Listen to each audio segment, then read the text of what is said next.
So I'm glad we didn't linger too long on that whole pot thing because, like I say, I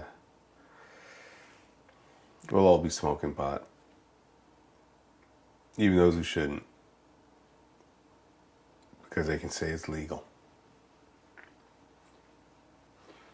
But the point in my coming here, just to get that reference point, was coming from you, who spent X amount of time. I'm just a sad case. Don't use me as an example. I mean, maybe I will bite my tongue and eat my hat in 6 to 8 months if this book blows up, and I am more than just some sad case who ended up in a mental hospital for 20 years after smoking pot and killing somebody, his mother.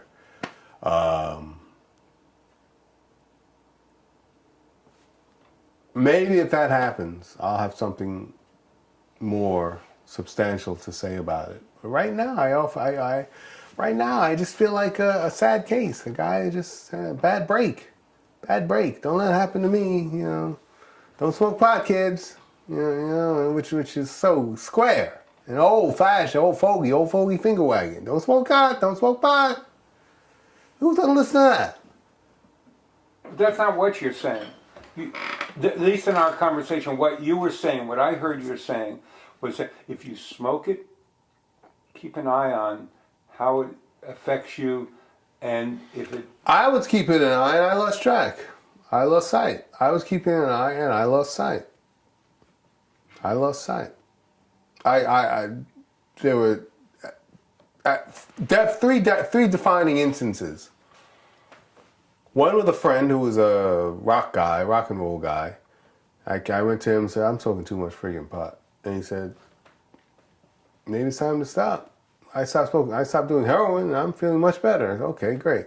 Then with my sister, and she said, get your shit together. Let's pass that joint. Then with my mom with the healing oil. She rubbed healing oil in my head, but you know, that didn't do any good. So there were 3 defining moments where I went just with hat in hand, help me out, you know? And there was nothing that anybody could do. It's almost like it was inevitable. I don't want to say it was inevitable because some people don't like to hear that. But it was almost like it had to happen because it did happen and there was nothing that I or anybody else could do to stop it. So,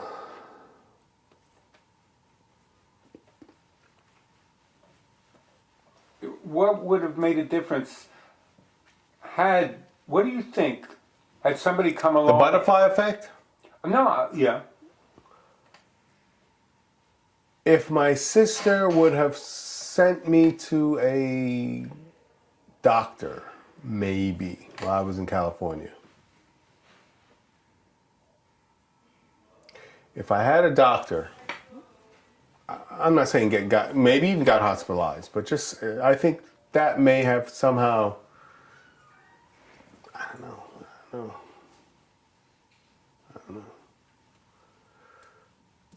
Because it took a long time after I was hospitalized, even after my mother's death, to buy into the medication. It took me a long time,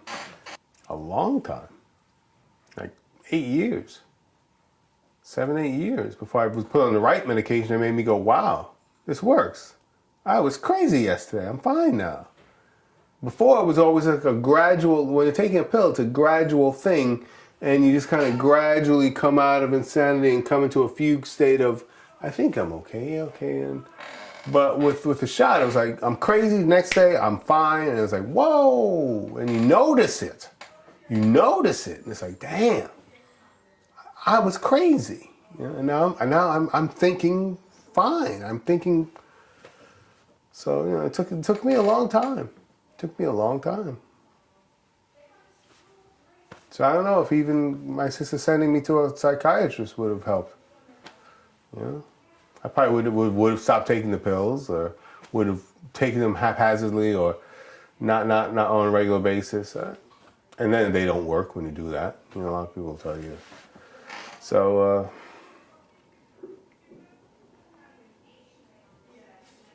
Well, you had a lot of time to think about this in the 20 years. What? That's all I thought about sometimes. There was that whole year after I started taking the shot, after I was on the shot, where I would just lay in bed and with the radio on, and this guy's voice talking to me, this preacher wasn't even a preacher, he was more like a spiritual advisor. And I just had him on, kind of talking in the background, not even paying attention to him, while I would think and just kind of like figure it out, try to figure it out.